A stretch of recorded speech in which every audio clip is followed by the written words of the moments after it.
Olá pessoal, mais um episódio aqui do Be Safe Talks, hoje com um amigo aqui, um comunicador que está numa posição diferente para ele hoje. Hoje ele é o entrevistado ao invés do entrevistador, é o Gustavo Moraes aí, cara do TechSec, da Caju, trabalha o assunto de conscientização, de cultura, criou aí o Bora Conscientizar, que virou uma marca de quem fala desse tema. E a gente vai bater um papo hoje sobre cultura, conscientização, experiência dele nesse mercado, como é que a gente faz para ter mais insights e mais dicas para fazer programas de conscientização bem estruturados. Gus, obrigado pela oportunidade, pelo papo aí para a gente poder conversar. Feliz demais, Glauco. Admiro muito você, legal esse momento que você está vivendo e vamos falar aí sobre o Bora Conscientizar, sobre cultura e conscientização, que é o que a gente quer muito para o Brasil nesses próximos anos, principalmente do ponto de vista de estar à frente de golpistas, fraudadores, etc. A gente tem que tentar se antecipar, né? Porque eles estão sempre correndo, se a gente não fizer a nossa correria também, a gente não vai conseguir nunca só com tecnologia resolver o problema. Ainda bem que a gente entendeu, uma hora tinha que entender, né? Que pessoas também é algo importante que a gente tem que trabalhar. E não são o elo mais fraco. Não são. Foi durante muito tempo. Elas são o elos talvez menos consciente e é por isso que a gente tem que transformá-los na primeira linha de defesa, né? Realmente num elo bem robusto do nosso processo de conscientização, né? E para começar, eu queria que contasse um pouquinho como é que o Gus começou a trabalhar com conscientização, o que você já fez nesse assunto ao longo da sua carreira? Cara, Glauco, eu tenho mais ou menos 14 anos de experiência e eu começo como Field Service na Ford Motor Company do Brasil, ali em São Bernardo do Campo. Então começo como técnico de computador, instalando antivírus, fazendo muitas reuniões no Webex na época. É do seu tempo? Opa, sou um pouquinho mais velho. No Webex, etc. E aí, um tempo depois trabalhando na Ford, eu fui promovido para analista VIP. O que era isso? Era um analista do diretor e do presidente da Ford no Brasil. E ali eu comecei a atuar com montagem e manutenção de BlackBerry. Muita gente não sabe o que é BlackBerry, os mais novos. Aquilo é uma beleza, digitava aquela velocidade Cara, absurda, uma loucura, né? uma loucura. Impressoras, videoconferência, etc. E naquele momento eu comecei a unir meus conhecimentos técnicos e a parada da comunicação e toda essa questão da relação que eu tinha com os times mais técnicos e tentar traduzir isso para a galera que não entendia. Ali eu comecei a ver que o Gustavo tinha talvez um quesinho ali a mais de comunicação. Beleza, segurança da informação não estava nos meus planos ainda. Continuei, fiz faculdade aqui ao lado do escritório onde nós estamos hoje, em gestão da segurança da informação. Meu caminho era técnico ainda. Fui ser perito digital. Uma parada totalmente diferente do que eu faço hoje, pessoal. Perícia digital, computacional, etc., forense, ainda não era algo que eu gostava. Porque essa parada da comunicação estava dentro de mim e eu queria comunicar isso de alguma maneira. E perito não comunica nada para ninguém, perito Nada. escreve, né? Só pro Word. Só comunica pro Word. E aí, Glaucão, comecei a me especializar em comunicação, fiz gestão e segurança da informação, fiz também liderança, fiz comunicação e marketing, talvez seja um dos meus grandes diferenciais, e uni toda a questão, toda a disciplina de segurança, cyber, perícia, junto com marketing para tentar desmistificar e descomplicar o que era a segurança da informação. E hoje atuo, acho que foi um dos pioneiros nessa área aqui no país. A gente tem aí pioneiros como o Judaid, o Rafael Silva, o próprio Vinícius Perales, outras pessoas que atuaram desde o início, o Céu Balzano. E eu tô aí dentro desse time aí já há muito tempo atuando com cultura. E a partir disso comecei a criar. Acho que essa é a dica, talvez, profissional de conscientização. Criatividade. Se você está em um momento ou em um lugar que te bloqueia essa questão da autonomia, da criação, muda porque a conscientização não vai funcionar. E o perfil profissional, ele tem que ser um pouco diferente, Gus? Assim, do cara que é técnico. Para mim isso é muito claro. Assim, eu sempre fui o cara técnico, dificuldade de comunicação. Lógico, como executivo evoluiu ao longo do tempo, mas a criatividade, essa parte não rolou. Sim. Então eu consegui fazer ótimos trabalhos ao longo da vida de conscientização, tendo pessoas boas que soubessem fazer essa parte criativa, de comunicação, mas com perfis completamente diferentes do cara técnico, né? Você acredita que tem um caminho a seguir para quem não é técnico, não quer ser técnico, para trabalhar com esse mundo de conscientização? Talvez a gente está no melhor momento, Glauco. Hoje a gente fala daquela roda do arco-íris, onde nós temos diversas cores para diversas disciplinas dentro de cibersegurança. Existe o Red Team, que é esse profissional que você foi lá atrás, um profissional extremamente técnico, o Blue Team que pensa na defesa, mas existe um caminho muito aberto hoje, e eu acredito muito nisso, no White Team, que é o profissional de governança, e está lotado de vaga para governança, e o Orange Team, né, o time laranja, que é o time da conscientização. Então, quanto mais esses times e essa diversidade entra na nossa área de cibersegurança, é um fator benéfico para quem quer entrar e que não seja uma pessoa totalmente técnica. Tem espaço. O técnico, ele sempre vai te ajudar, cara. Sim. Numa conversa com o desenvolvedor, numa conversa com os times de tecnologia, mas hoje não é um fator obrigatório se você quer atuar apenas com cultura. De novo, eu sempre defendo para os times novos que querem atuar com conscientização. É muito importante você conhecer o técnico. Faça um curso de desenvolvimento seguro. Tem instituições aí baratas. Hoje você tem Udemy, tem muito acessível. Muito acessível.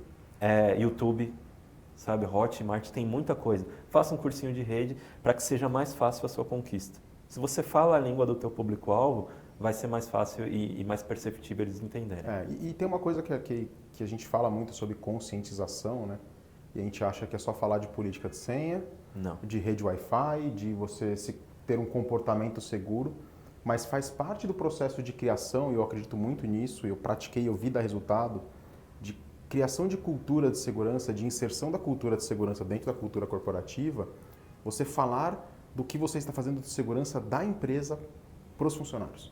A gente é louco para botar controle, louco para botar política, para fazer coisa, e a gente não comunica o pessoal sobre isso. O usuário tropeça e acha um controle novo e para de funcionar alguma coisa. Então é importante para o profissional que trabalha com comunicação e conscientização, ele entender minimamente técnico do que está acontecendo para conseguir traduzir essa parte. Exato. Assim, vamos colocar uma tecnologia nova, o que isso vai impactar os usuários? Faz parte do processo de criação de cultura, comunicar para as pessoas os porquês. Por que isso está sendo implementado? Por que desse controle? Por que eu tenho que bloquear o WhatsApp Web? Que é um assunto que até hoje ainda perdura em todas as empresas há muitos anos. E acho que esse é um ponto. Falar dos porquês é o que o profissional de segurança tem mais dificuldade. E essa pessoa de comunicação ela tem que ajudar a quebrar esse elo, né? Até para os profissionais técnicos que não são de cultura e conscientização. Como eu traduzo isso para que seja entendível para esse povo? E se eu não sou um profissional técnico, Glauco, você é do time de cibersegurança ou do time de inteligência de ameaça? Me explica.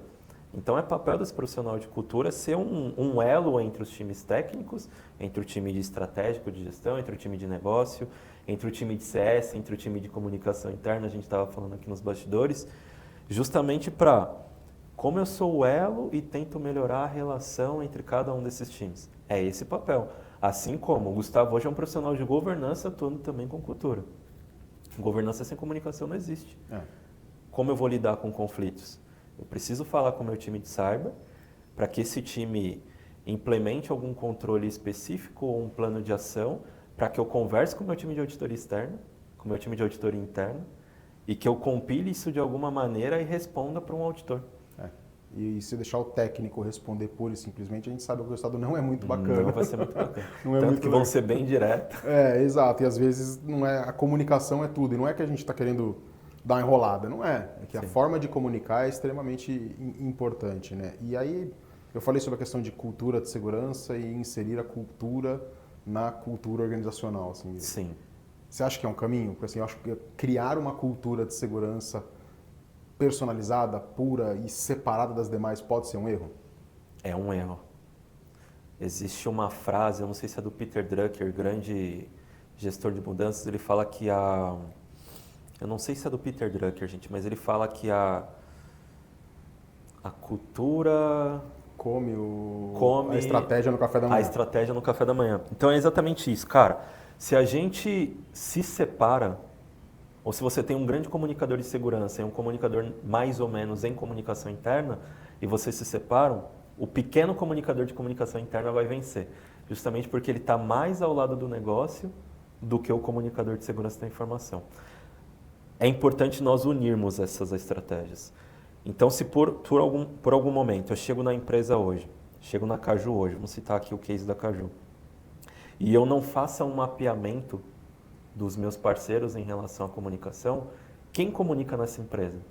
Eu tenho o fulano, que é da comunicação digital, da comunicação interna. Eu tenho o ciclano, que é de gente e gestão, que é de recursos humanos. Eu preciso consolidar e criar primeiro um comitê, Para a galera ver que tudo que eu faço ali não é algo que vai concorrer com eles e que vai fazer parte da estratégia. Esse já é o primeiro passo. Hoje eu vejo muitos comunicadores, ali, profissionais de conscientização, que querem trocar o pé pela mão. Então, você tem essa estratégia, eu vou fazer uma parada totalmente diferente do marketing, da identidade visual, da identidade comunicacional da empresa, e aí você acaba matando toda a estratégia, cara. Que você comunica de uma maneira diferente, por mais que engaje, você está fazendo algo que é contra a identidade da empresa. E você arruma um belo do inimigo, né? Um belo de inimigo. E você não vai vencer. Porque eles são mais fortes. E eles estão certos. Assim, a criação da cultura organizacional é maior do que a cultura de segurança. Desculpem profissionais de segurança, mas acho que é verdade. A gente tem que pegar carona nas coisas.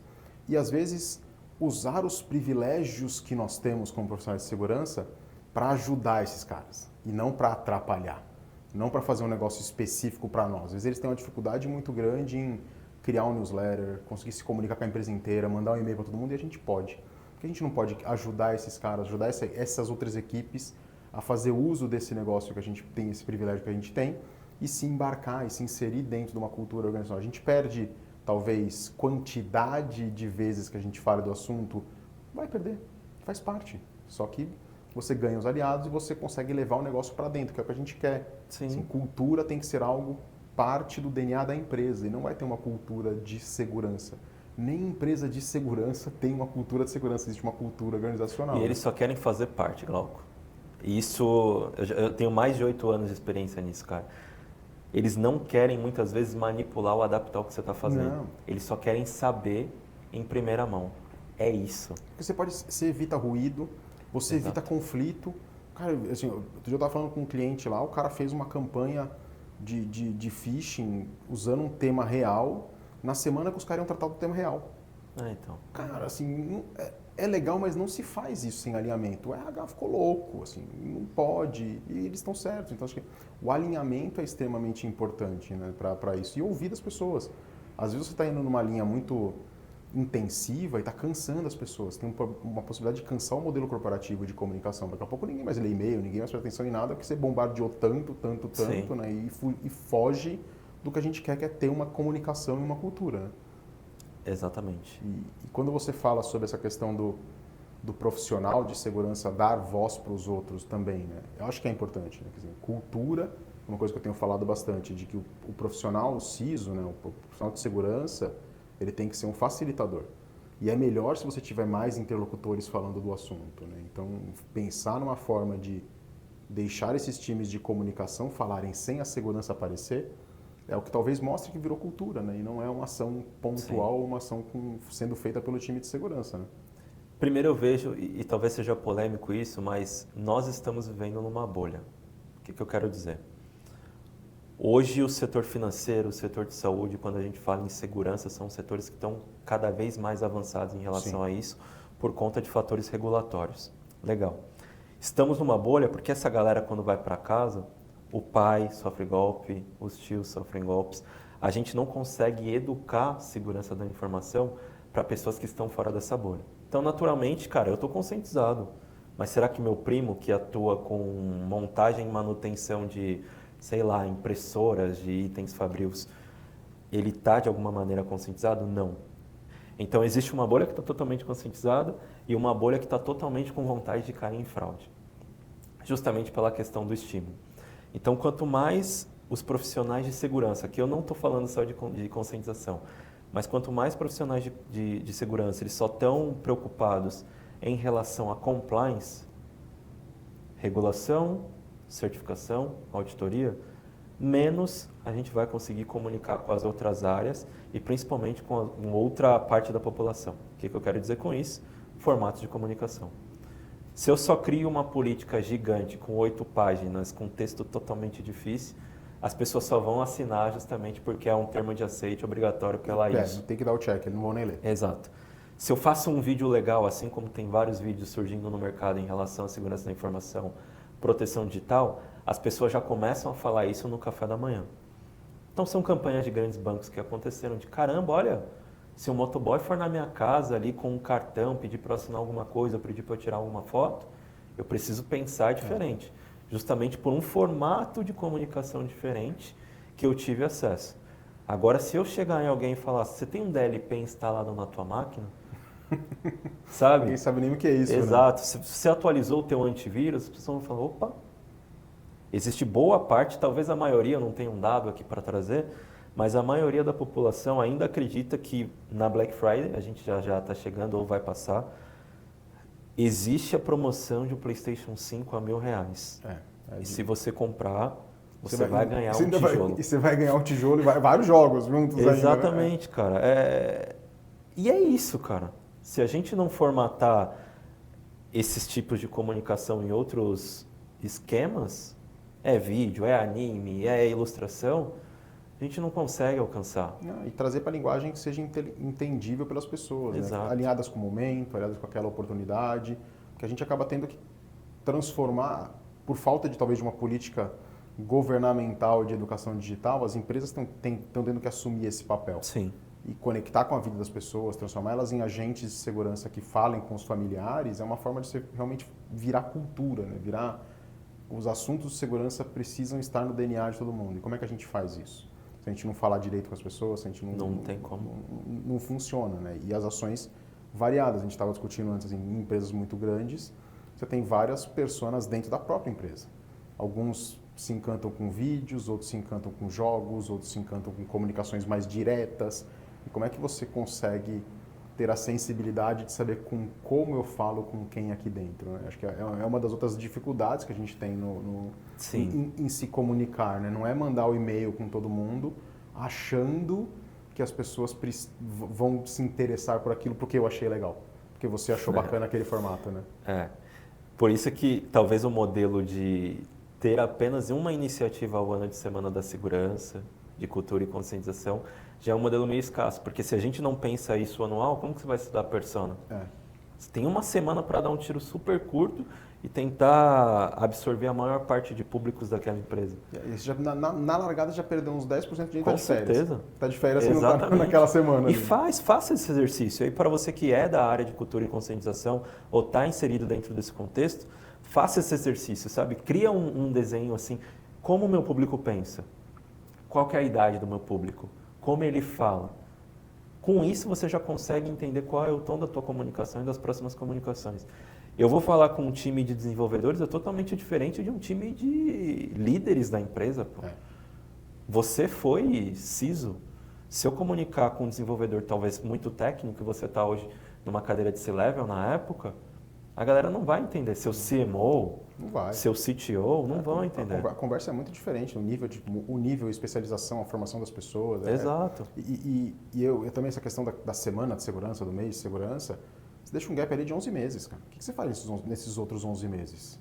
Para isso, você vai mandar um phishing, 2 phishings, 3 phishings e o resto de comunicação que você Até tem o que fazer. phishing anual. Existem empresas hoje, eu conheço, que tem um phishing anual. Então, o phishing anual é um relatório, gera um relatório. É o cara que quer passar de ano no compliance. Ele tem que entregar evidências de que, e para ele, isso é um modelo de conscientização.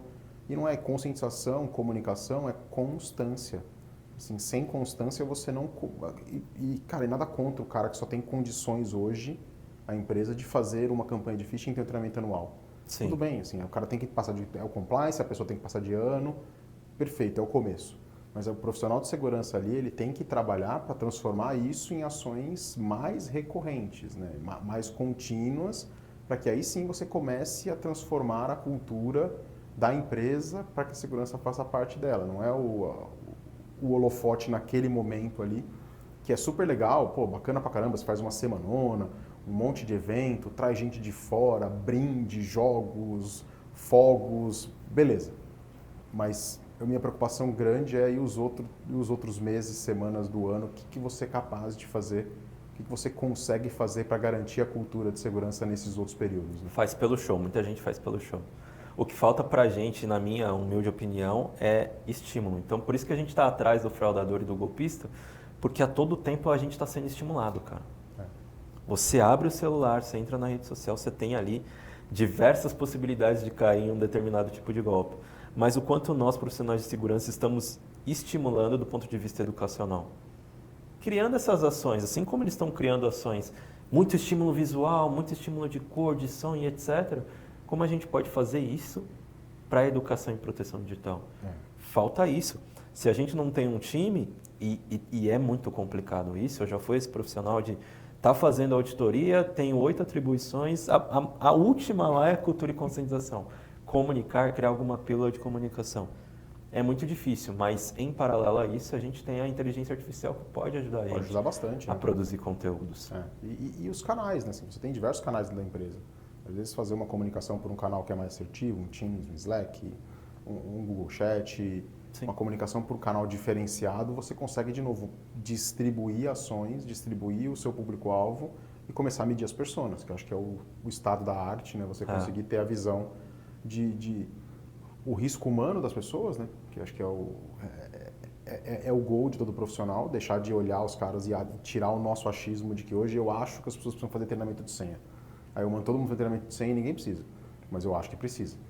Você tira esse achismo e você também consegue dar o driver da persona. Você consegue medir e falar assim, putz, ó, esse grupo de pessoas aqui é os caras que respondem às comunicações pelo Teams. Sim. Então, para eles é isso aqui. Vamos desenvolver conteúdo que se encaixe legal, que tem um formato bacana pro Teams ali, uma pílula, um nudgezinho pequenininho que encaixa legal. Ainda tem o pessoal que usa e-mail? Tem, e vai continuar durante muito tempo. Para esse pessoal aqui é um outro modelo de comunicação. Você tem a intranet, você tem vários outros locais físicos que, querendo ou não, cada vez mais as empresas estão voltando para o mundo físico e a gente perde uma oportunidade muito grande de estar próximo ali do cafezinho, de colocar um negócio. Cara, o que custa você imprimir um negócio e colar em frente à máquina do café, colar no mural, que as pessoas prestam atenção, falando de segurança. Você já está variando a comunicação. Está variando a comunicação. Não vai não é todo mundo que vai, não, mas de novo, vai um aqui, outro ali, outro lá, e você consegue, no final das contas, ter essa capilaridade que a gente precisa, né? Acho que, mas é pensar fora da caixa. Muitas vezes, a gente falou nos bastidores, muitas vezes esse profissional ele vai precisar ter realmente um foco em uma disciplina, o que a gente não vê tanto mais. Há 3 anos atrás, eu via muito vagas exclusivas para conscientização. Hoje, de novo, está caindo e o profissional de governança muitas vezes tem assumido essa treta. Se você não tem um profissional para pensar no, cara, eu vou no café, só eu imprimir uma comunicação e deixar aqui. Não, porque às vezes ele está pensando em várias outras coisas. Com uma pilha de pão de auditoria desse tamanho para responder. Sabe, demanda, reuniões e etc. Então, cada vez mais a gente precisa voltar a tentar retomar o mercado em relação a ter um profissional exclusivo que faça isso. Aí eu sei que exige investimento e etc. Mas é uma saída para a gente diminuir, primeiro, identificar os riscos humanos e trabalhar na diminuição deles. Se eu não tenho um soldado focado para dar esse tiro final, vai ser difícil, cara. Mas uma saída também não pode ser você se aproximar dos interlocutores internos? Ter uma espécie de champion ali? Assim, você talvez conseguir esse espaço numa comunicação corporativa, num time de marketing, num time de recursos humanos. Se você não tem o seu, você municiar eles com informação, com recursos, talvez até com um pouco de orçamento, com ferramentas, para que eles possam fazer esse papel. Você não acha que esse caminho pode ser algo a ser explorado também? Eu vejo que sim, mas também existe a demanda de carga de trabalho desses times. Que eu já escutei muito em trabalhos, por exemplo, de Security Champions, de caramba, eu vou ter mais uma demanda adicional de segurança além da demanda que eu tenho nas minhas squads. O que eu preciso fazer? Então, para liderar até mesmo esse tipo de comunicação e liderar esses times do ponto de vista de insumo, de alimentá-los com comunicações, de alimentá-los com informação, eu preciso de uma pessoa específica. Senão, você cria um time, uma squad focada em, cara, vocês vão ser aqui os meus braços direitos, eu vou criar uma espécie de polvo ali com braços em marketing, com braços em CS e etc. Legal, você passa a primeira comunicação e só depois de 3 meses você vai realimentá-los. Sabe? Você precisa de uma pessoa para alimentá-los de maneira periódica. Senão, vira bagunça, sabe? É bem difícil. Precisa atualizar, cara. A falta de orçamento e de recursos das empresas é uma grande realidade. Assim, são poucas empresas hoje que podem se dar não é luxo, assim, de entender a necessidade e de ter um profissional dedicado a isso para conseguir gerar. Cara. E você vê que os resultados são notórios. Assim, são as empresas que têm uma melhor cultura de segurança, que mais se sobressaem nesse aspecto, são as que têm dedicação ao assunto. E eles talvez dedicação usando inicialmente um parceiro, usando alguém de fora. Acho que a gente tem que exercer a nossa criatividade como profissional para tentar atingir esse objetivo, Da mesma forma como a gente faz com outros aspectos de segurança. É mais uma disciplina que a segurança da informação, que os times de segurança têm que tomar. E, por exemplo, vamos fazer uma associação com forense. Ninguém tem forense dentro de casa. Forense é sempre terceirizado. Porque você não pensar a conscientização desse jeito. Sim. Você tem um cara de fora para conseguir fazer esse papel e não deixar o prato cair, que é o que você falou dentro da governança. Mas acho que ainda, mesmo para isso, ainda tem falta de oferta do outro lado, de gente especializada, que sabe o que está fazendo. Sim. Muita gente oferta esse tipo de serviço e entrega com uma qualidade muito ruim, tem outros que entregam muito bem, mas também tem a falta de recurso, que a gente esbarra na questão de orçamento e que a gente vê que é sempre aquela a briga eterna de dinheiro para pessoas, dinheiro para serviços, mas é um tema que tem que ser trazido para a mesa. Muitas vezes as empresas contratam soluções que nem são utilizadas anualmente e se você colocasse essa verba, esse budget em um pacote específico de conscientização, você conseguiria minimizar, de certa forma, o risco humano. Então, tem coisas que ainda não estão sendo feitas e por isso que eu vejo que a gente está atrás e dentro de uma bolha que é super capacitada, conhece muito golpes digitais, está inserida dentro de um contexto de proteção digital, mas quando a gente sai da empresa, das 9 às 18, o cenário é totalmente diferente, cara. É bem difícil, a pessoa não tem... E o próprio cara que é extremamente capacitado, ele tem a dificuldade de comunicação, né? Então a gente volta naquela história de saber falar, de você... E falta também interesse, né, Gleison? Assim, o cara que é técnico raiz, ele não gosta. Sendo bem franco no final dos contos, ele gosta de o hacker hackeia, né? Assim, ele é difícil ele pensar com a cabeça do engenheiro social. O cara do pentest até tem um pouco disso, mas ele tende mais pro técnico. Então, como você falou, acho que é um espaço, e eu conheço várias pessoas, eu fiz movimentos assim na minha carreira de trazer gente de marketing, de trazer pessoas de outras áreas de comunicação, de jornalismo, para poder conversar com as pessoas numa língua mais fácil e ela ser munida de informação pelos técnicos, né? Mas acho que, como você falou, é um mar de oportunidades para quem quer entrar na área. Acho que estão passando por uma baixa em relação a vagas dedicadas a esse assunto, mas eu ainda vejo um assunto que vem ganhando força. A gente até pouco tempo atrás nos eventos, ninguém falava de conscientização.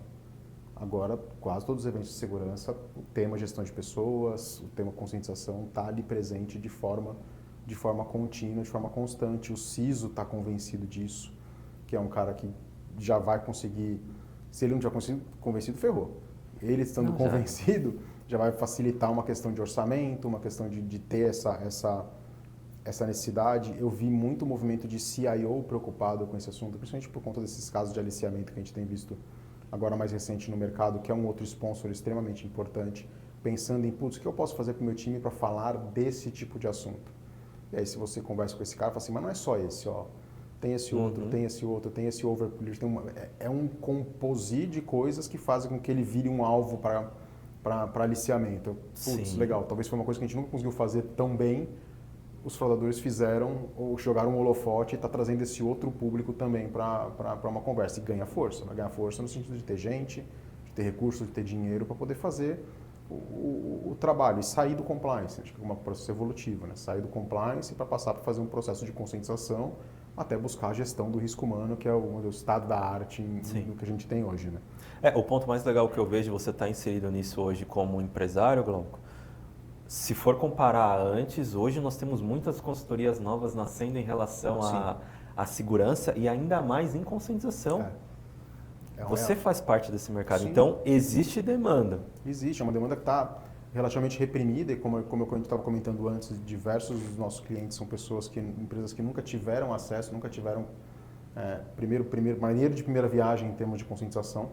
Então tem uma demanda reprimida das empresas que felizmente estão aparecendo consultorias, plataformas que conseguem dar essa vazão para esse público. A gente espera que num mais longo prazo eles também consigam ir por um nível de sofisticação que os caras mais robustos já estão trabalhando há muito tempo consigam, mas é uma jornada. Assim como qualquer coisa na vida, não existe varinha mágica e você no mês seguinte está consciente e seguro. Não. Não tem. Na minha visão é uma jornada de pelo menos 1 ano e meio, 2 anos para começar a realmente ser de verdade, por causa de rotação, por causa de dedicação das pessoas. Então mas tem que começar. Acho que o ponto é esse. E detalhar, ter KPIs, indicadores, métricas para que você consiga monitorar a evolução de tudo que você está fazendo, sabe? Então, se eu tenho champions em relação à segurança e privacidade, Security Privacy Champion, eu preciso de alguma maneira medir ali se eles estão realmente me ajudando, se eles estão realmente mantendo a minha mensagem e disseminando ela para os grupos na linguagem que eles possuem. Então, quantas reuniões aconteceram? Quantas pessoas vocês ajudaram? Então, ter números até para que eu consiga mais investimento para criar novos grupos de Champions e aí a empresa toda em um dia ser absorvida, sabe? Mas eu preciso de alguma maneira para gerenciar. Um dos erros comuns é eu criar um programa de comunicação e não ter um programa de métricas. Você manda a comunicação e quem viu, quem engajou. Quem viu, quem engajou, quantas eu enviei. Você não vai conseguir sustentar esse negócio então para mais longo prazo. E Gus, caminhando aqui para o final, o que você podia deixar de dica para o pessoal, para quem está querendo começar, você que já está nessa jornada de conscientização há bastante tempo, aí 3 dicas rápidas aí. Cara, venha para a área é fantástica, é uma área muito diversa do ponto de vista de conteúdo que você vai absorver, acho que do ponto de vista de pessoas também. Estude comunicação, storytelling, toda essa questão de influência, persuasão é muito importante. Já são várias dicas dentro de uma só, mas persuasão, influência e comunicação vai fazer com que você seja um profissional melhor, não só um profissional de segurança. Sim. Então a gente tem essa questão da segurança, da comunicação e venha para a área, cara, faça parte, sabe? Você que é de marketing, do jornalismo, de comunicação interna, aprenda a segurança no caminho. É bom para você. Esse é o caminho. Assim, é bom para você. Como profissional, é bom para Exato. todos. Você vai aprendendo no caminho, se precisar. Você deu um exemplo muito legal na Cielo, que a tua era de marketing, a menina falou, cara, mas eu não sei segurança. Existem 80 pessoas aqui que conhecem segurança. Mas não fique acomodado. Senta com cada uma delas e aprende o que elas estão fazendo. Se aprofunda um pouco mais que você vai facilitar a sua comunicação mais ainda, né? Mas acho que são dicas extremamente importantes. Gus, cara, obrigado. Prazerzão bater um papo. Somos aliados aí, obrigado, cara. Somos e vamos juntos. Bora conscientizar, gente. Até o próximo. Até. Tchau, tchau.